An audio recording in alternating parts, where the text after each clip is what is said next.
Hello everyone, welcome to my channel. আমি পরিণীতা আর আমার নতুন একটা ভিডিওতে আপনাদের অনেক অনেক স্বাগত জানাই। আর এখন ঘড়িতে বাজে দুপুর 1টা। তো এখন থেকে আমি আমার ব্লগটা স্টার্ট করছি। 1 তারিখে হচ্ছে আমাদের ওখানে ভোট রয়েছে, তো বাড়িতে যাব, সেই জন্য ব্যাগটা গুছিয়ে নিচ্ছি। আর 12 তারিখে যেহেতু জামাই ষষ্ঠী আছে, তো সেসব কাটিয়েই ফিরবো, কারণ ওকে নিয়ে বারবার যাতায়াত করাটা খুব সমস্যা।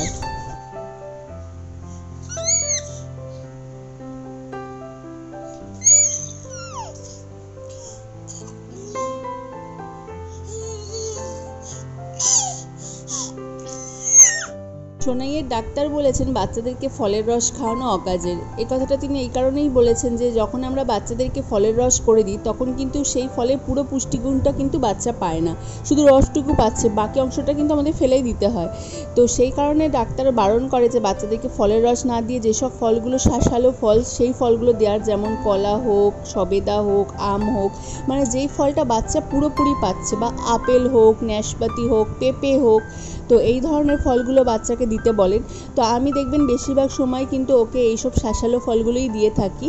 তো রসটা এখন যেহেতু করে দিচ্ছি, এই 2 দিন হলো রসটা করছি, যেহেতু লিচুটা এখন সিজনের ফল আর সোনাই একটু পছন্দ করে, তো সেই জন্য রসটা করে দিচ্ছি।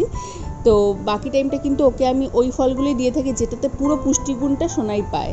আর এই যে এখানে আমি 6টা লিচুর রস করে নিয়েছি। এরপর এটা আমি ছাঁকনির সাহায্যে একটু ছেঁকে নেব, তারপর এটা বোতলে ভরে দেবো।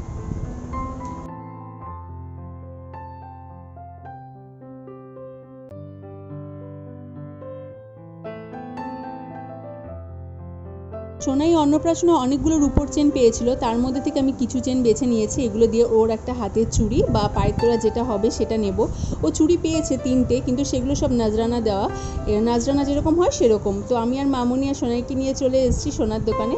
তো এখানে দেখছি রূপোর চুড়ি। তো পায়ের তোড়াটা ও সাইজের পাইনি, তো চুড়িই দেখব। তো দেখা যাক কেমন কি পছন্দ হয়। আর এই যে চুড়ির বক্স আমাকে বের করে দিয়েছে। সামনে যে কালো কালোগুলো দেখছেন, এরকমই ওর 3 জোড়া রয়েছে। আর এই যে এই চুড়িটা ওর জন্য আমরা সিলেক্ট করেছি।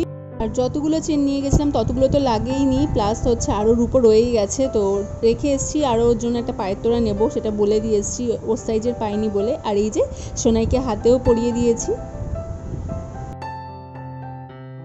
ভিডিওটা আবার স্টার্ট করছি পরের দিন সকাল থেকে। আগের দিন রাতে আর ভিডিও করা হয়নি, সব গোছগাছ অনেক বাকি ছিল, তো পুরোটা কমপ্লিট হয়নি বলে।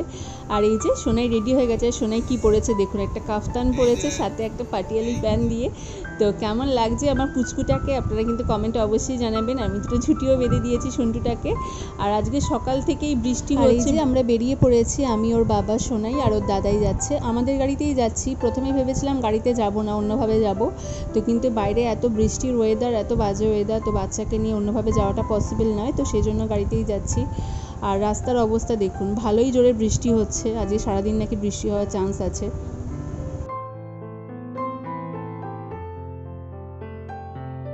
আর এই যে সোনাই বাইরে বেরোলে একদম চুপ হয়ে থাকে, কোনো কথা নেই, হাসি নেই মুখে, কারণ সচরাচর তো বাইরে ওকে বের করা হয় না। বাইরে বেরোলেও আমি আগেই বলেছি অবাক দৃষ্টিতেও চেয়ে চেয়ে দেখে সব কিছু। আর এই যে একদম চুপচাপ লক্ষ্মী মেয়ে হয়ে বাবার কোলে বসে আছে। প্রত্যেকবার বাড়ি যাওয়ার পথে এই দত্তপুকুর থেকে আমরা চা অবশ্যই খাই, আর চাটা কিন্তু ভীষণ ভালো করে। আর আমিও নিয়ে নিয়েছি চা আর বিস্কুট। আমার শ্বশুর বাড়ি হচ্ছে শ্রীরামপুর, আর বাপের বাড়ি হচ্ছে হাবড়া।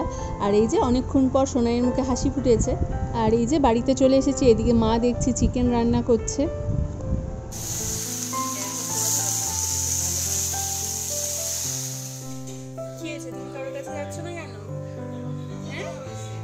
সবার কাছে গিয়ে কান্না। এই যে মামা বাড়িতে এসে সবাইকে ভুলে গেছে, যাকেই দেখছে তাকে দেখেই কান্না শুরু করে দিচ্ছে। কি হয়েছে? কাঁদছো কেন? কি হয়েছে বলো? আর এই যে রেডি হয়ে নিয়েছি, এরপর যাব ভোট দিতে। ওকে নিয়ে যেতে হচ্ছে, যেহেতু এখানে কারোর কাছে এখন থাকছে না, সবাইকে ভুলে গেছে। আর এই যে ভোট দিয়ে বাড়ি চলে এসেছি। আর বাড়ির সামনে থেকে কুলফি যাচ্ছিল, বাবা কিনে দিল।